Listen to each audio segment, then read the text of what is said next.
So, I'm Marina Sciarrino, and I help architects and designers attract better clients online so that we can have more fulfilling projects and a better work-life balance. And I am happy to introduce you to Catherine Steele from English Pronunciation for Success. So, first thing of all, my pronunciation is not perfect, but that's why Catherine is here. So, hi, Catherine. Hello. So nice to be here. Thank you for hosting this. It's a pleasure. So, Catherine, you are an author, a coach, a speaker, and consultant, and I know you help professionals to have the English pronunciation, which can help them to thrive in their business and in their work. And I know also that your specialty, and I don't know if I've said it the right way, is you can help on North American accent and pronunciation. That's So right. for non-native English speaker who need to communicate with North Americans. So how did you came to become a pronunciation coach in this field? It's funny. When I was a kid, my mom was a teacher, and I always said, "Oh, I'm never going to be a teacher. Never, never." And sure enough, that's mostly what I've done throughout my life. And I enjoy it. And for some reason, I ended up becoming interested in languages and literature and linguistics. That's my degree. And I really wanted to speak French. Canada has 2 official languages, and I wanted to be sure that I could speak both. I was given a scholarship to do that and found it quite difficult, actually. I'm from the west coast of Canada, and the French speaking mostly is the east coast of Canada. And so I got there and I had the unfortunate realization that my pronunciation wasn't good. Somebody was actually kind enough to tell me that pronunciation was going to be a problem. And he and a couple of other teachers created an after-school program for us where we practiced pronunciation. And then going into Japanese and Spanish, other parts of the world that I worked and lived in, pronunciation was my first priority, and then the grammar and the vocabulary came after. And I think that was actually a better way to do it. So now I coach professionals on pronunciation. And these are people that speak English well, or maybe even have English as a first language. But when they come to Canada or the States, or if they're working for a company that mostly does business in English, often they're not understood, or they're not promoted into positions where they would do more speaking, more training. And that's a shame. So we don't always have top people in their field in the position of speaking and expressing themselves in the way that I think would be really important. So I help. Yes, I know you help people who are in professionals industries like engineering, tech, accounting, consulting, author.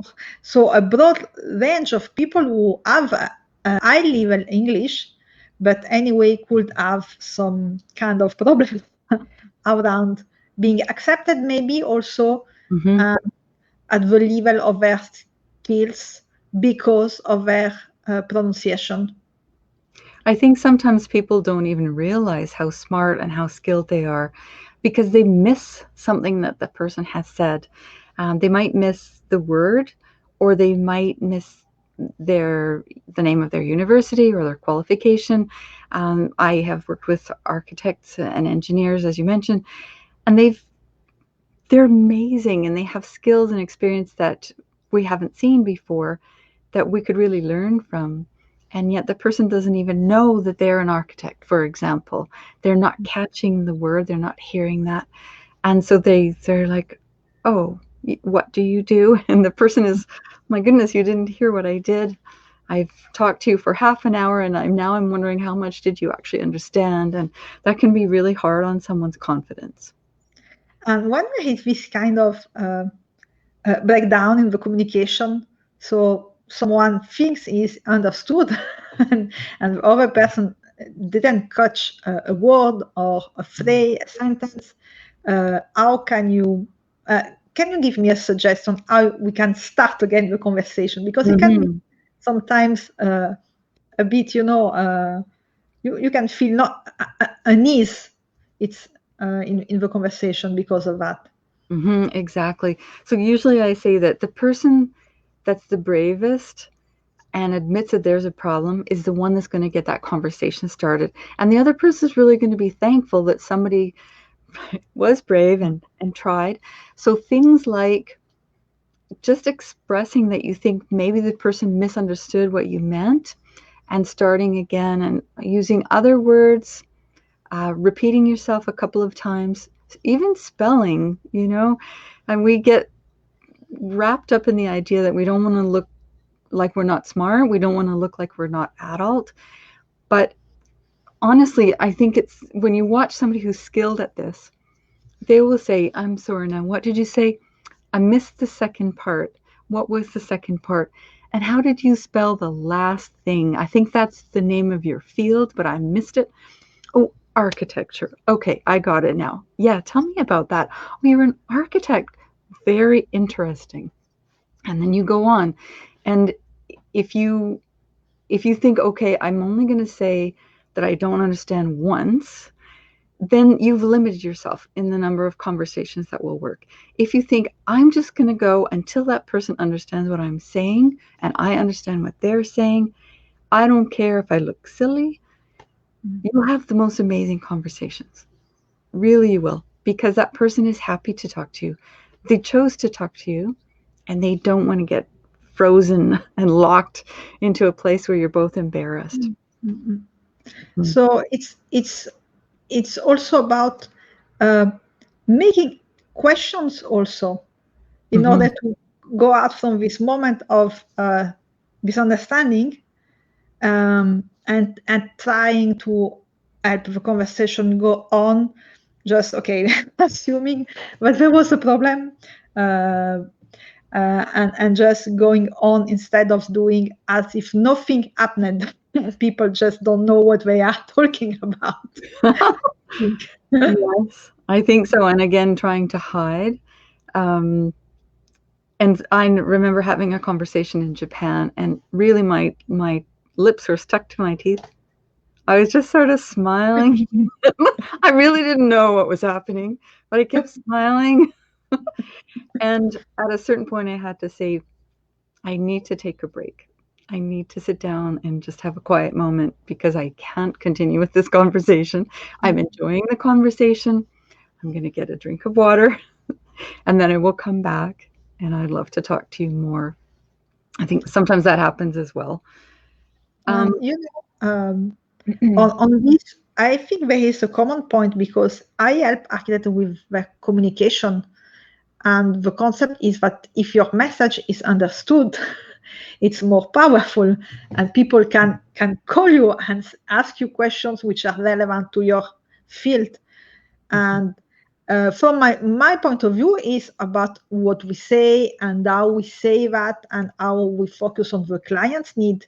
But since we work in a we work with a language, so if we are working in our own country, we may be speaking our native language, and that's one thing. But when we go uh, in other countries, or if we have foreign clients, or if we decide to move to improve our career or our job, the problem of the communication adds to the problem of being understood in another language and in another pronunciation. So it's so much important to focus on, okay, how can I be more understandable? And I know that's one thing I'm working on. And that's why I'm so interested, and think it's so interesting and so useful to focus on this part of our skills, mhm. uh, based I have on. something that often is people are asking what to focus on.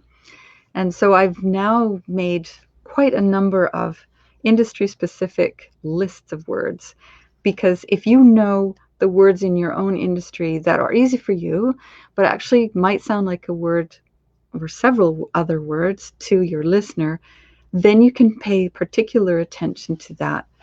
And one of those things in architecture might be measure. You have to measure a distance, a length, a height. Then if it sounds like major or mayor or masher or some other thing, it's good to know that, because when you know that there are words that are similar, you can pay particular attention. You can repeat it twice. You can put it into a sentence where the sentence actually gives more details about what it might be. You can spell it because you know that that's going to be a problem. I think sometimes it's when people don't know where the listener gets lost that things fall apart. And I'm talking a lot, and you, Marina, are not saying anything, and that's a mistake. I should allow you to say yes, no, maybe, have some kind of a comment before I continue. So I'm actually saying too much.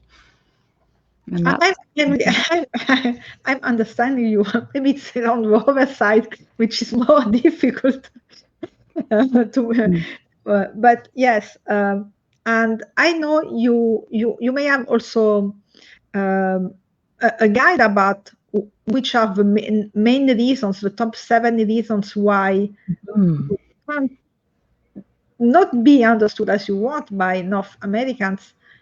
Yes, Uh, I do. I have a list of 7 things that really are important for a North American listener. And when you know what those are, they might give you another idea of where the conversation is going wrong and what to do to fix it. And things like word stress and intonation, sometimes we don't think about that, but that might be the point where things are going wrong. And if we know about it, then we can address it.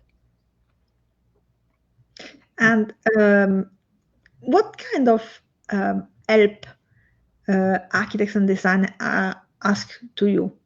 What Mm, is when they come to you? What's the main focus they have on wanting to get help on their pronunciation?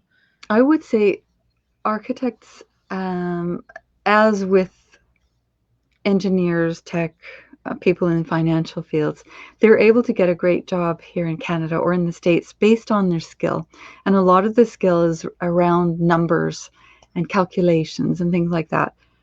However, if we don't clearly understand, for example, the difference between 15, 1 5, and 50, 50, then there can be major mistakes. In the medical field, you can imagine that an Mhm. amount of a drug, there could be a mistake. In engineering, it could be some mistake where the building collapses because you don't have the amount of concrete that you needed. And in architecture, the same. There could be measurement mistakes. And so that would be something that a person is really concerned about, the sounds of numbers. Um, what I find is that independent of the industry, there are things that North Americans need. And as soon as you can establish what those are and make those changes, no matter what language you're from, no matter what industry you're in, it's always the same kind of problem for your listener. And so if you can help them with that, that helps overall. I built a program for business vocabulary. I needed to base it on some kind of vocabulary. As I mentioned, I made a 50 confusing words in architecture, for example. But my bigger program is based on the words and phrases in business in North America. And the idea is that whether you're supporting someone else's business or whether you start your own business, you need to, as you mentioned, you need to be able to sell, you need to be able to use language skillfully so that someone will understand your value, purchase your product or your service from you, and then tell other people about how great you are so that they hire you as well. So yeah, that's what I do.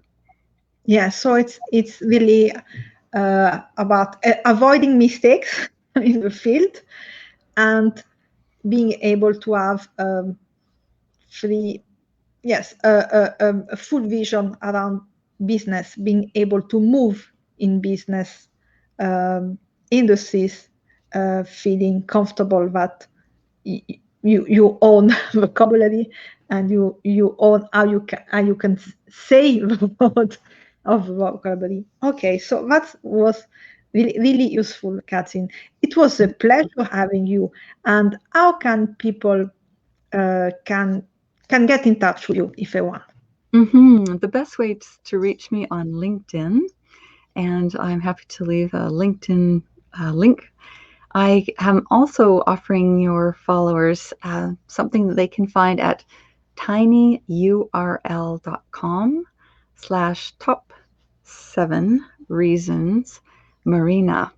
And this is, as you mentioned, the top 7 reasons that North American English speakers find it difficult to understand and what you can do to help your listener. So I'm going to say that one again. It's tinyurl, tinyurl.com,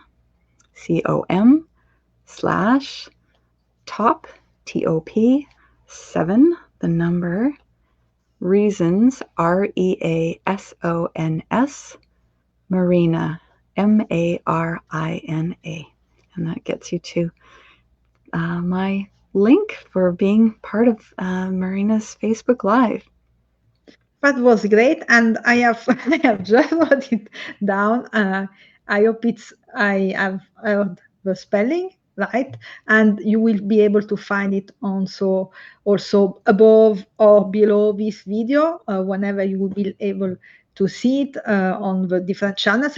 We will be broadcasting it. And the website of Catherine is also English Pronunciation for Success.